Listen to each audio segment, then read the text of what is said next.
Okay, I have this from my friends.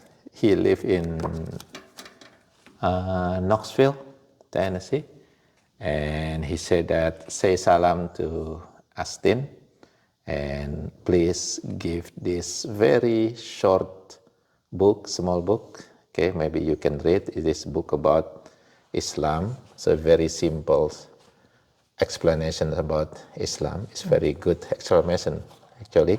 So it has like what is Islam, it's monotheism, and then what is monotheism, the oneness, and etc. The free will in Islam. Remember, you have a free will actually, you have a choice in Islam. But remember, when you choose your choice, there will be questions about your choice later in the hereafter. You have to be responsible of whatever you choose. Okay, basically. There's no compulsion in religion. I already mentioned that. Yeah, when you take the Shahada, there is no force compulsion. The 5 pillars of Islam. Start with what? The Shahada. Shahada. The second one is actually 5 the 5 daily prayers. And That's the second pillars. And after that, paying the zakah, obligatory charity. This is only for, remember, Shahada is for everyone, right? And then prayer is also for everyone. And you cannot miss prayer. You have to do prayer in any condition. Even when you are sick, you still have to perform prayer, right? The next one is called, the third one is called zakah, which is paying the obligatory charity. And this is only for people that have limits on their money. So there is a lower limit. If they have this money above that limit, then he has the obligation to pay the charity, and the charity has to be given to the one that is needed. There are actually 8 types of people that have the right to receive the zakah. Okay, so again, zakah is only for who? For the one that have money. Yeah, they can do it. Yeah, they can do it. And where they have to give it? To 8 type of people. Okay, so Allah Subhanahu wa Ta'ala mentioned this in Surah At-Taubah, Surah number 9, ayat 60. There are 8 people that have the right to receive the obligatory charity. Who are they? Of course, the first one is called the fakir. Fakir is someone that do not have a job, do not have a money, and they cannot work because of their condition. Example who? People that's disabled. Homeless. Kids that don't have father and mother, they are still very young. Homeless that they don't have the ability to work, right? So they don't have money and they don't have the salary to support their life. That's the first level. There was this man that me and my mom helped a while ago. Okay. Like forever ago. He was homeless, and it was actually in Paintsville. Okay. And he asked us, he said, "Do you have any money?" And we was like, "We do." And we gave him a few dollars, and then we went over to Speedway and bought him food and gave it to him. And I've never seen the man again. Okay. Never seen him again. But after we did that, I felt really good about myself. Alhamdulillah, good. That's actually the obligation for wealthy people in Islam, which is giving the zakah.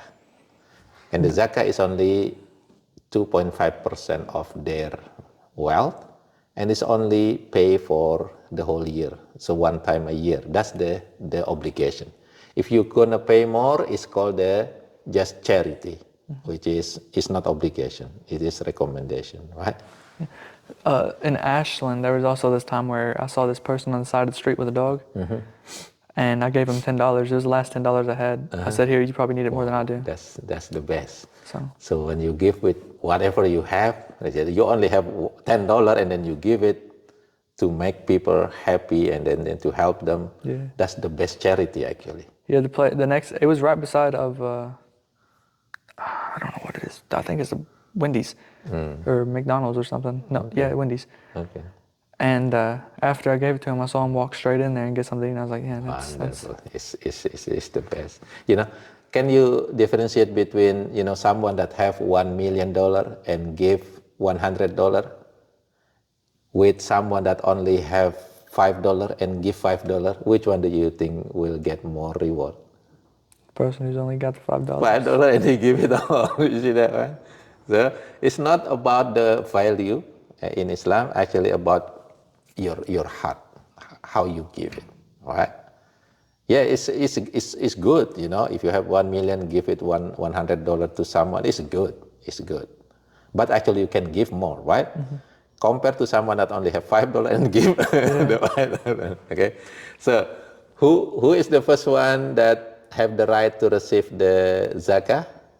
It's called the fakir. Fakir is a group of people that do not have money, do not have a job, and they don't get salary, right? Yeah. Because they're unable to work. job. Old people, for example, they cannot do a job or anymore. What is the second one? It's called miskin.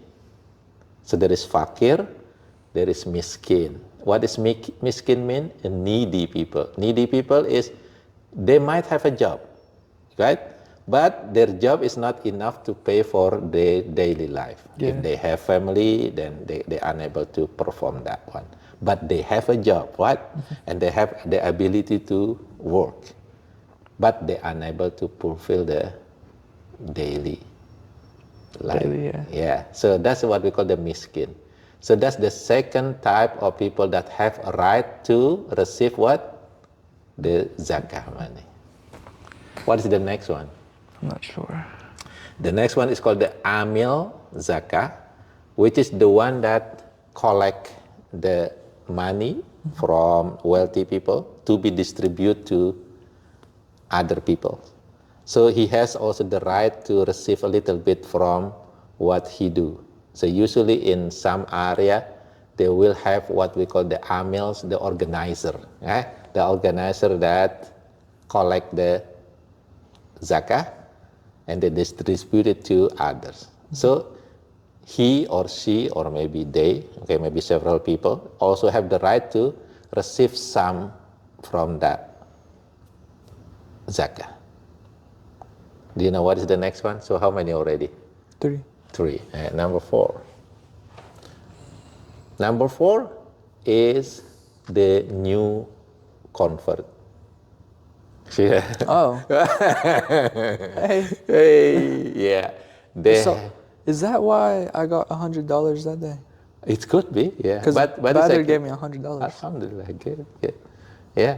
So you have the right to receive the zakah money. So if someone that has wealth, they can give it to you, right? Yeah, to give it to you as the zakah money. Okay? So that's number what? 4. 4. What is the next one? Next one is is the one that is called Ibn Sabil. Is the ones that, again, let's see the Quran, so it's going to be in order. Okay, here. Okay, let's see is Surah At-Taubah, Surah number 9.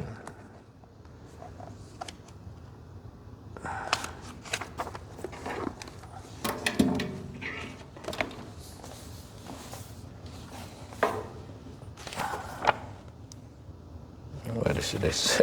I cannot read, it's very small. Surah Nisa.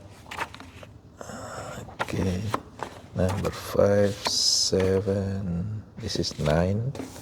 Ayah number 60. 605. They show here. Okay. So I'm gonna read this one.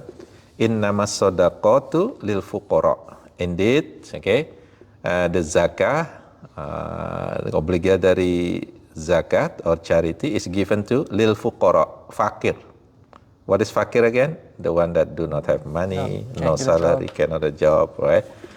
The second one is wal masakin, the miskin, the needy. the one that have a job but it's not enough.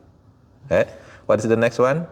Amilin alaiha, which is the one that collect and distribute the money. zakat money. Okay, and what's the next one? Al mu'allaf qulubuhum, which is the one that just convert to Islam or have the intention to become a Muslim.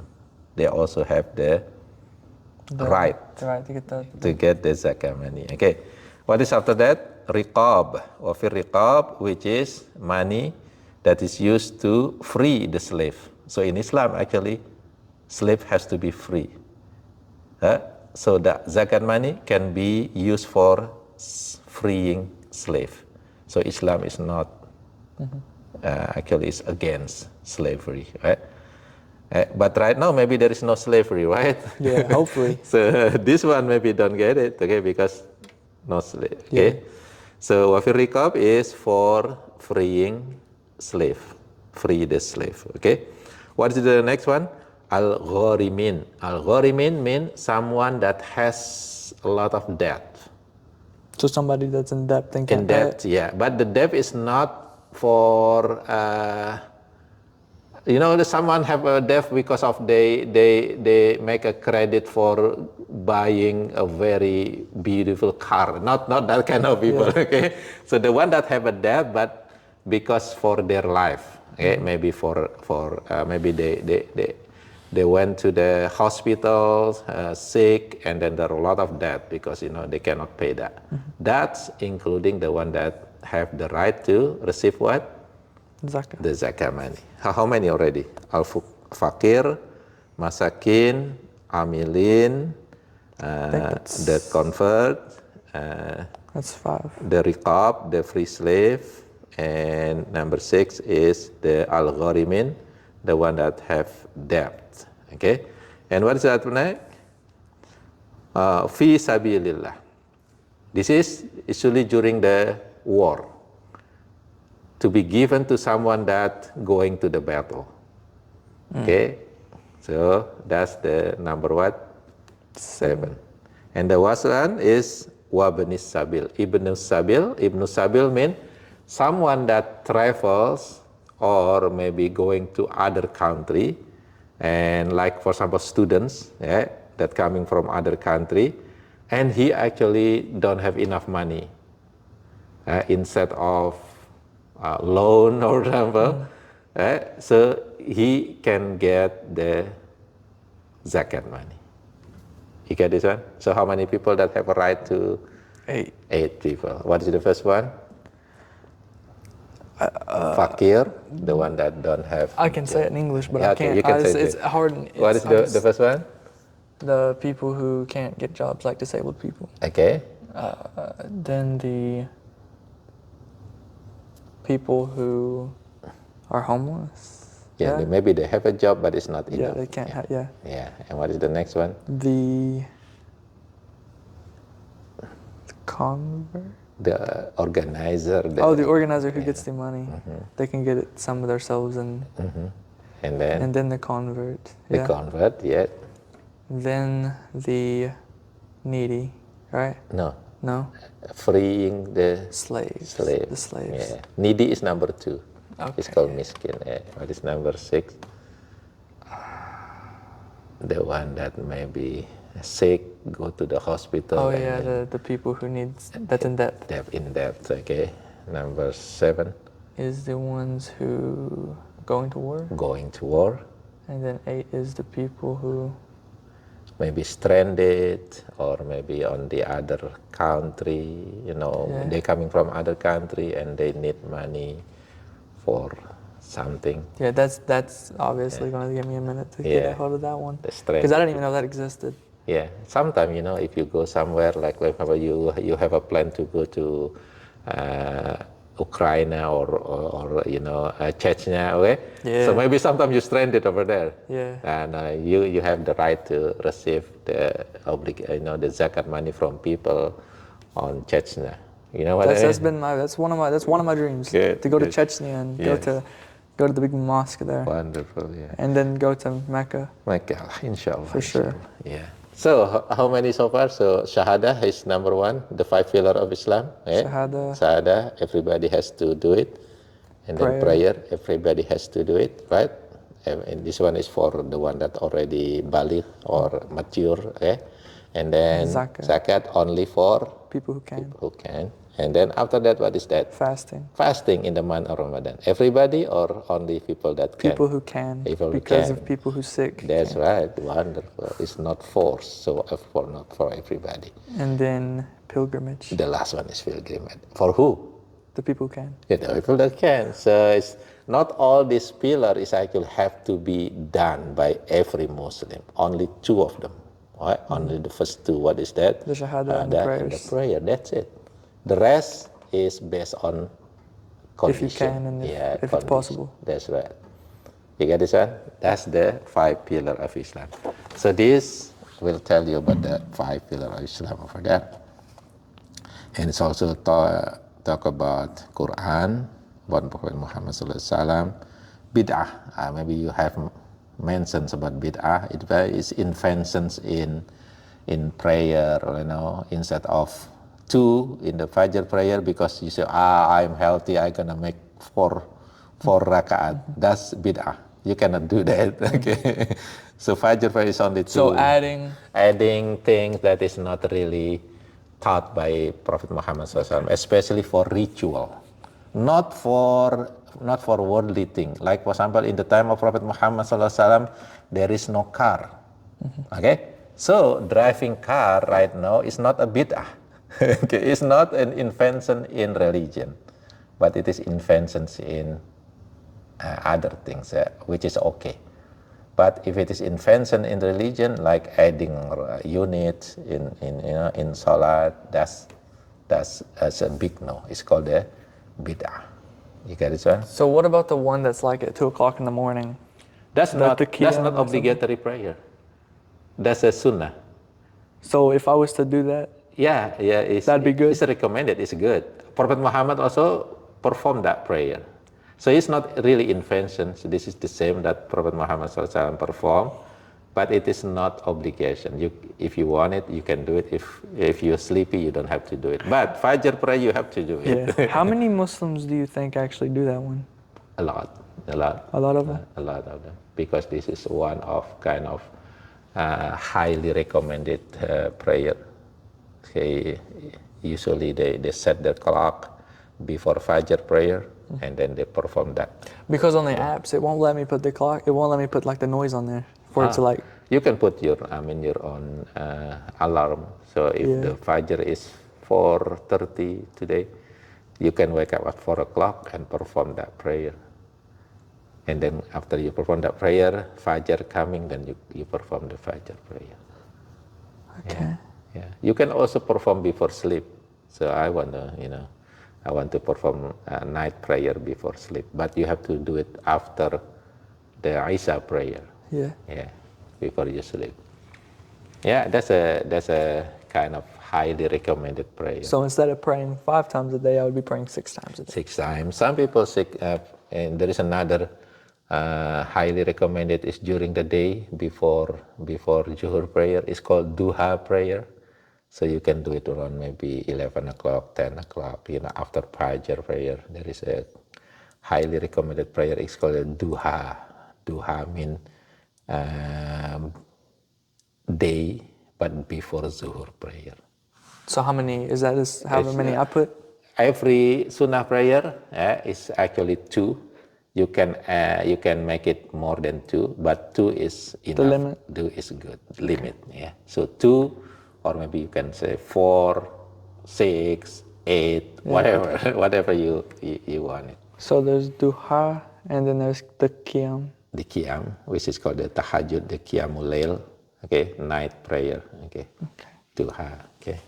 So duha, you perform it, after the sunrise. That's the duration, okay, after the sunrise until before the Zuhur prayer. That's the duha. You can do it anytime between that, okay, that duration. What is again? So bid'ah, innovation. Like this, okay, over here. Sometimes some people that's really strict say this is a bid'ah because Prophet Muhammad SAW never wearing this one. So it is not. So something that's like this is not bid'ah. Okay. Quran. Okay, it's also talk about the story of Adam and Eve, story about Jesus, peace be upon him, sin and repentance, organization structure in Islam, Islamic law. Right? What? Okay, so I didn't know there was a dress code for the dudes. I knew Yes. about the women because of like the hijab and stuff Yeah. like that. Yeah. But I did not know that men had For the dude, for the dudes. for the dude is it's called aurat. Aurat mean part of our body that have to be covered in public, not by yourself, okay, or not in front of your family member, right? In public.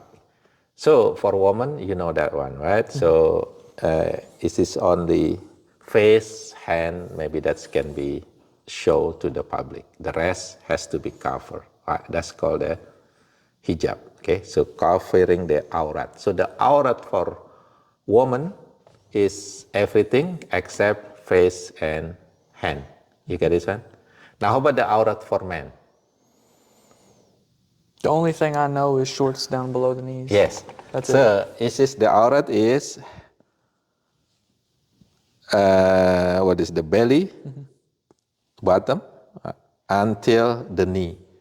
So basically, the dress code for men in public, they have to cover what? The stomach. Thumbs until All the way down to the knees. all the way under the knee. So if I was to wear shorts, Yeah, it's okay. it would As be long as as it's as below long the as it's knees. below the knee, it's okay. As long as it's cover your belly button until the knee, it's okay. So basically, you can naked, like you don't wear shirt, but you wear only short, but cover the above the belly, under the knee. That's okay in public, right? So like for example, if you're swimming or wherever, you use that one. Okay. Okay? I did not know that. So that's the dress code for men. I did not know that. Yeah. And only thing I knew is about the knee part, like below the knee. Below the knee, above the belly.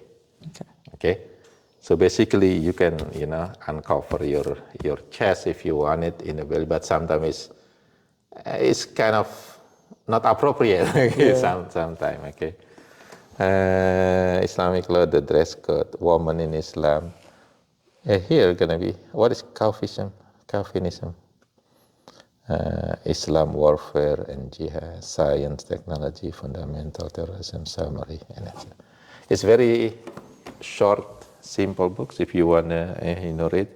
And again, this is given by one of my friend and your friend too, that live in Knoxville. Yeah. He actually gave 2 books. The other book is still at home. I will give it to you later again.